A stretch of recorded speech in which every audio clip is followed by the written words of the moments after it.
As someone who collects video games, it gets kinda hard to remember when some games enter my collection. Of course, the ones that are gifted to me become a bit easier to remember. Something like a birthday gift will stick out a bit more than a game I got on a random Tuesday. I remember getting Leaf Green as a birthday present, but when did I get Dog's Life?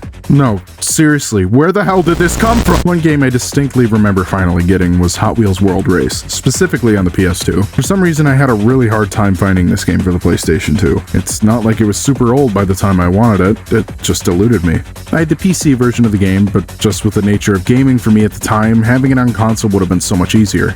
It got to the point where my dad was also trying to help me find the game. Finally, my dad did find a copy, but lo and behold, it wouldn't work for some reason. Turns out, it was a European copy. Not sure how we couldn't find a US copy in the US, but oh well. Fast forward a couple years or so, and my family's taking a trip that would take a couple days to get to by car. So we rented a car with one of those little TVs that would fold down. We of course used this brilliant system to game on the go with our PS2. It was super cool being able to play something usually reserved for home in the car. Regardless, at some point we stopped at a mall, and with me being me, I had to go look at their iconic mall GameStop. It was there we finally found it. This wild setup is why I remember getting the game so fondly, and possibly why I remember the game in general. It made that trip for me. Honestly, if you asked me, I couldn't remember much else about that trip, other than the fact that we got World Race at some random GameStop and then proceeded to play it in the car. But in all honesty, that memory to me is amazing. But could a Hot Wheels game based on 2003 direct-to-DVD movie be all that good? I know way too much about the series the game is based on. Not Hot Wheels, but specifically World Race. So that could definitely be rotting my brain into making me think this game is good. So what is this game? It's Hot Wheels, so it's going to be a racing game of some sort. And really, that's all it is. A pretty simple racing game. It's just got Hot Wheels cars and gravity-defying tracks. Actually, those two things alone are enough to get me interested. I'm not like a super fan of Hot Wheels or anything, but those toys can look pretty cool. A lot of the cars in the World Race series specifically are really cool, especially with the whole team setup. A huge gimmick for the cars tied to Highway 35 and World Race is the fact that they're all part of teams. For World Race, there's the Wave Rippers, Street Breed, Road Beast, Dune Rats, and Scorchers. Each team consists of 7 cars and drivers, but that's not really important to the games, totaling in 35 cars. How perfect. In the films and toy line, there are a lot of cars that are from licensed brands, so in the game, the cars are replaced with other Hot Wheels cars. You mean to tell me I can't race on one of these world-defying tracks in my F-150? I'm seeing some red flags here. There are also some cars that likely got swapped out just because they're a bit more on the wacky side, like the Red Baron getting swapped with So Fast, or Wild Thing getting swapped with the MST Suzuka. In total, 15 of the 35 cars got replaced. Some upgrades, some downgrades. I don't know how difficult it would have been for them to get some of those licensing things, but I really think that they should have tried a bit harder for at least the Plymouth Roadrunner or the Corvette Stingray. These cars are iconic on their own, but they belong to some more important characters in the movie, especially the Roadrunner. That's one of the team leader's cars, and its replacement was something that even bothered me as a kid. The cars in the game all have their slight differences, whether they control better, have a higher top speed, or accelerate faster. But in reality, I didn't notice too much of a difference between the cars in terms of performance on the track. Top speed seemed to matter the most, but I had no problem coming in first on elite difficulty with even some of the slower cars, which I find great. My favorite car of the lineup is Slingshot, one of the starter cars. But all this really means is if you have a favorite, then you can likely use it without too much worry. Now, if you're going for time trials, that's a different story. Regardless, it's nice to represent Kurt Wilde and the Slingshot as the best driver in the world. Actually, the whole best driver in the world thing is missing from the game. There is a little blurb given to you as you're congratulated for completing a league, calling you the greatest driver, but it doesn't have the narrative force behind it like the movie sets up. There actually isn't any story, except for the little intro the game has. The intro uses spliced footage from the movie and an overview given by Dr. Tesla, but that's all for story. No Wheel of Power, no drones, no actual Highway 35. The game doesn't really need a story, it's a racing game after all. But there are some neat elements from the movie they could have weaved in, things like the drone drivers or the car abilities. In the movie, the different teams have different abilities on their cars, but in the game, the only ability aside from the ability to drive is a boost. The boost is a pretty standard boost that boosts your car. Aside from being a speed increase, it can also be used to access higher areas off of ramps. It's a simple little thing, but it's actually one of the reasons why I think this game is pretty neat. In a lot of the tracks, getting the boost built up takes a lap. So that first lap, you're taking the basic route, picking up rings. There are only 100 rings on every track, so building up the meter with these is limited. But when you do have enough of these, you can start hitting the high routes and opening shortcuts. That's cool, but you can also get insane speed increases by comboing your tricks. Tricks will also fill up the meter, but you have to flip your car in different directions so your tricks don't go stale. Stringing 3 together covers your car in flames and gives your car a natural boost in speed that won't go away until the state fades. It gives the trick and boost system something to build up to. So stages with lots of ramps typically get a lot of praise from me, but then on the other hand, the tracks that don't have many jumps can easily fall stale. The standard controls in this game are, well, standard. The game feels good to control, nothing too clunky. The drift turn feels like it could have been tuned up a bit, but it's nothing major. Just sometimes it feels like it's more beneficial to drive against the wall rather than trying to hit a drift. There's also a weird thing you can do in some areas with boost panels and a drift. It causes a car to accelerate like crazy. It's definitely something that's a bit hard to master, but it seems like it's something that would be super handy to get the hang of for time trials. Before I dive into the tracks, let's talk modes. There's challenge mode, quick race, time trials, league, and multiplayer. All of these modes are really straightforward. There aren't any mini games or anything, it's all just racing. Quick race is where you just select a car and track and have at it. Time trials is the same, but obviously against the clock and not against drivers. And league is the game's equivalent to a Grand Prix.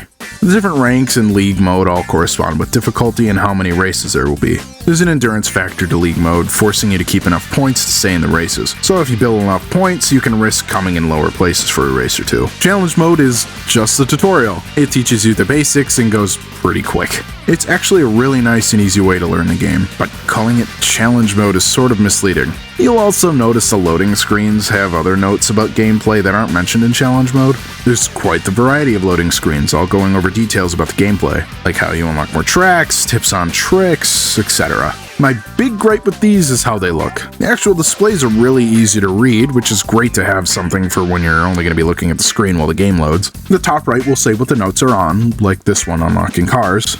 The text is straightforward and all the icons tell the same story in a visual fashion. Honestly, that makes for a great loading screen, but for some reason, each loading screen has 2 characters on it. The protagonist of the movie, Vert Wheeler, and fellow wave ripper Finn Serpa. Again, every loading screen has these guys on them. With how little the game actually focuses on the characters, I find it weird that they're even here. Not to mention, Finn has 0 story relevance in the movie. The only reason I could see why they put him here is because either someone on the dev team liked his design, or it's because his car backdraft seems to be fairly popular. If they really wanted to stick the characters on the loading screens, I think each variation should have had a different set of characters. But in reality, it would have made a lot more sense just to have art of some of the cars fill up the dead space in the corners.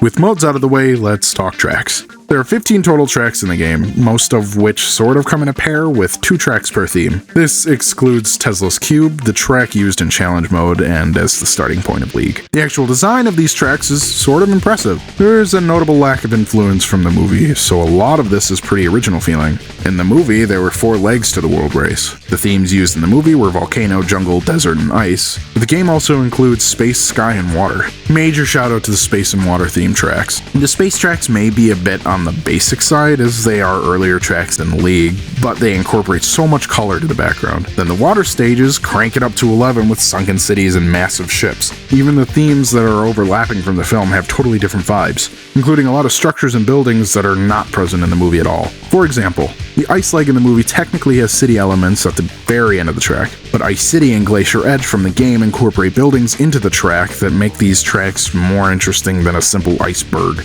As much as I think the world design in the movies is cool, those tracks work much better from a film and show standpoint, or if they were imported to the game, they would feel rather basic. Maybe not in terms of track layout, but definitely in terms of visual set pieces. Speaking of those track layouts, they're all pretty good. Do you enjoy them all? For the most part. There aren't any tracks I would straight up call bad. Tesla's Cube, Cloud9, and Vapor City come off as a bit boring, but they're the most simple tracks in the game. They more so act as beginner tracks, so they're going to be basic. The space-themed tracks are a bit of a step up from those. Both Space Out and Satellite City are pretty standard, but there's a lot of wacky twists and turns that make them stand out.